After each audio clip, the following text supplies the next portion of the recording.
आई मला नेहमी म्हणते की काही भाज्या ना साध्या पद्धतीने केल्या ना की अप्रतिम लागतात. त्यात सगळंच काही साहित्य घालत बसायची गरज नसते. आणि म्हणूनच त्यातलीच ही एक भाजी. मी कोबी कापून घेतलाय, डाळ अर्धी वाटी मुगाची डाळ भिजवून घेतली आणि एक भरड करून घेतली. त्यात घेतले मिरची, जिरं आणि लसूण. हे मी असं दरदरीत कुटून घेतले.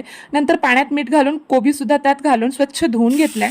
नंतर तेल आपण कढईत घ्यायचं आहे आणि हा तेलात जी पेस्ट आपण दरदरीत कुटून घेतली होती ती यात तळून घ्यायची व्यवस्थित आणि पाव ते अर्धा चमचा तिखट घालून ते सुद्धा व्यवस्थित मिक्स करून घ्यायचं आहे. नंतर हा पाण्यातून काढून निथळून घेतलेला कोबी यात मी घालून घेणार आहे आणि व्यवस्थित त्याला सुद्धा परतून घेणार आहे. आणि कोबी ताजा असला ना की तेव्हाच केला ते तो अजूनच छान लागतो. आणि मुलांच्या टिफिनसाठी सुद्धा ही भाजी अप्रतिम आहे बरं का.